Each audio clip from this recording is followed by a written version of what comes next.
चलो बाळको सामान्य ज्ञाननी अंदर पाठ 11 ની ચોપડી પૂરીએ। ચલો આપણે શબ્દો જોડી બનાવો। આપણે વિડીયોમાં જોઈ ગયા છે તાળું અને એની જોડી શું થશે? ચાવી। દિવસ તો એની જોડી રાત। ટેબલ તો ખુરશી બરાબર। બેટ તો બોલ। પેન્ટ તો શર્ટ। પુરુષ અને સ્ત્રી। કપ અને રકાબી। સૂર્ય અને શું થશે બાળકો? સૂર્ય અને ચંદ્ર। સોય અને દોરો। બૂટ અને મોજા। બરાબર બાળકો? પાઠ નંબર 11 આવી રીતે પૂરવું। ચલો બાળકો પાઠ નંબર 12 ભારતના રાષ્ટ્રીય પ્રતીકો। આપણે આજે ચોપડી પૂરી। ચલો ભારતના રાષ્ટ્રધ્વજમાં ખાલી જગ્યા રંગના પટ્ટા છે 3 કે 2? તો કેટલા રંગના પટ્ટા છે? 3। ભારતના રાષ્ટ્રધ્વજના વચ્ચેના સફેદ રંગના પટ્ટામાં ખાલી જગ્યા રંગનું અશોક ચક્ર છે કેસરી કે વાદળી? તો શું આવશે બાળકો? વાદળી। ભારતની રાષ્ટ્રમુદ્રામાં ખાલી જગ્યા સી છે 4 કે 3? તો કેટલા છે બાળકો? 4। ભારતની રાષ્ટ્રમુદ્રામાં ધર્મચક્રની ડાબી બાજુએ ખાલી જગ્યા છે ઘોડો કે આખલો? શું છે બાળકો? શેનું ચિત્ર છે? ડાબી બાજુએ ઘોડો। કયું છે બાળકો? ઘોડો। જણ ગણ મન ભારતનું ખાલી જગ્યા છે શું છે બાળકો? રાષ્ટ્રગીત। કયું છે? રાષ્ટ્રગીત।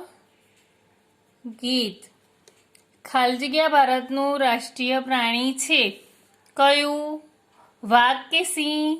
શું છે બાળકો રાષ્ટ્રીય પ્રાણી? તો વાઘ। ચલો બાળકો ખરા ખોટા?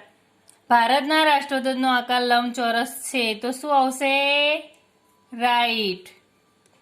રાષ્ટ્રધ્વજ દર વર્ષે 15 જાન્યુઆરી અને 26 ઓગસ્ટે ફરકાવવામાં આવે છે તો બાળકો આ ખોટું છે કે સાચું?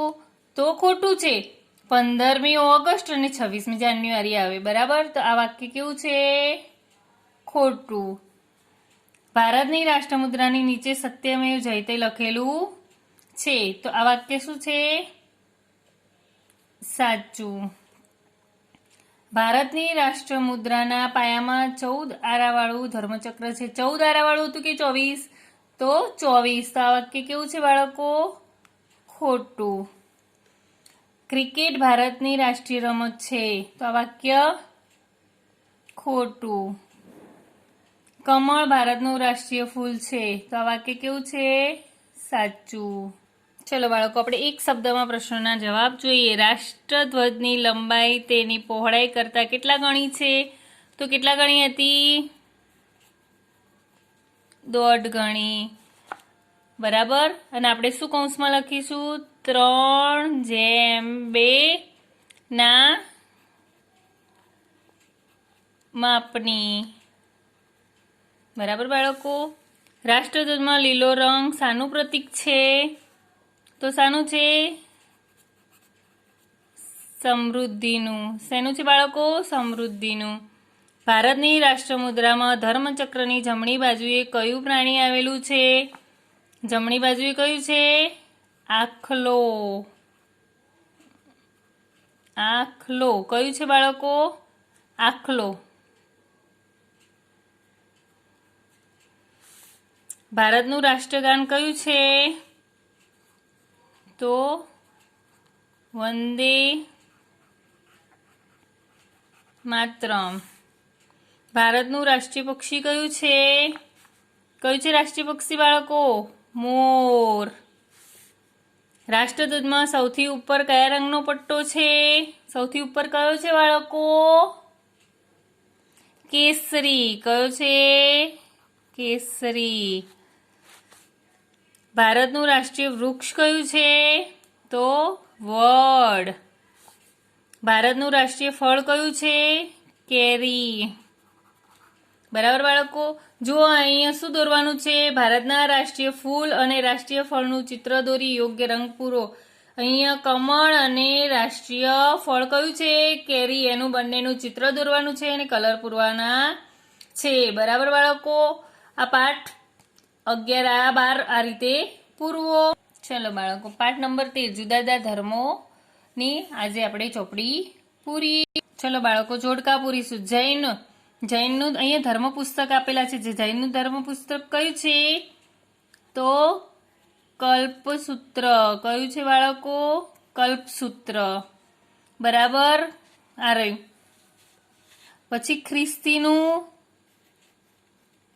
બાઇબલ. કયું છે? બાઇબલ. હિન્દુનું શ્રીમદ ભગવદ્ ગીતા.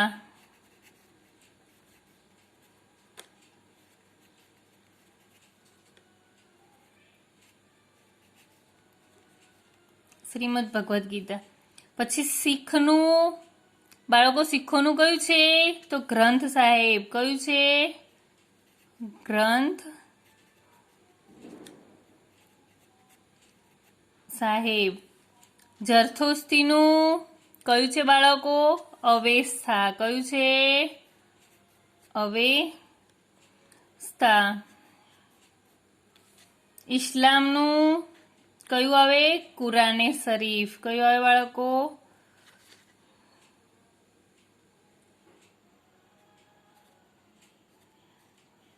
કુરાને શરીફ. બરાબર?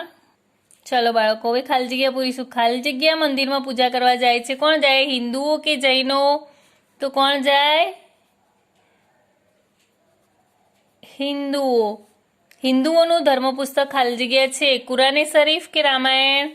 કયું છે? રામાયણ.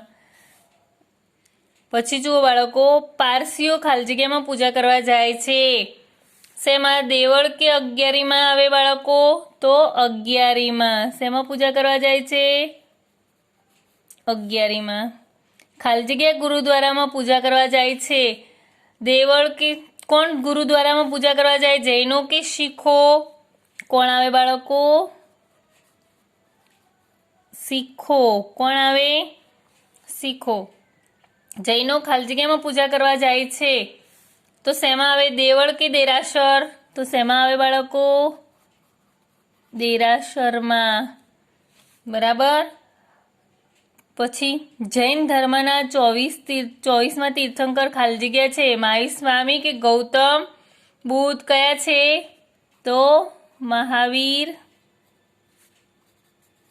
સ્વામી. બરાબર? ખાલી જગ્યા ચર્ચમાં પ્રાર્થના કરવા જાય છે.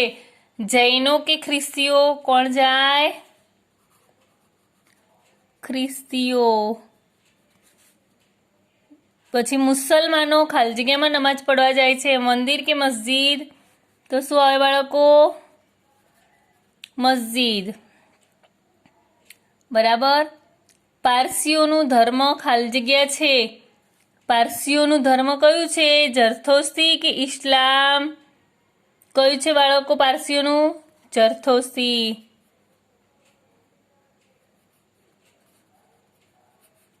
બરાબર? ચલો, બૌદ્ધ ધર્મનું ધર્મ પુસ્તક ખાલી જગ્યા છે. ત્રિપિટક કે મહાભારત? તો કયું આવે? ત્રિપિટક. કયું આવશે બાળકો? ત્રિપિટક. ચલો બાળકો, હું ઇસ્લામ ધર્મનો સ્થાપક છું. અહીં જવાબો આપેલા છે, એમાંથી લખવાના છે. તો કયો આવશે? મોહમ્મદ પૈગંબર. કોણ આવે? મોહમ્મદ પૈગંબર. હું ખ્રિસ્તી ધર્મનો સ્થાપક છું. ખ્રિસ્તી ધર્મનો કોણ આવે? ઈસુ ખ્રિસ્ત.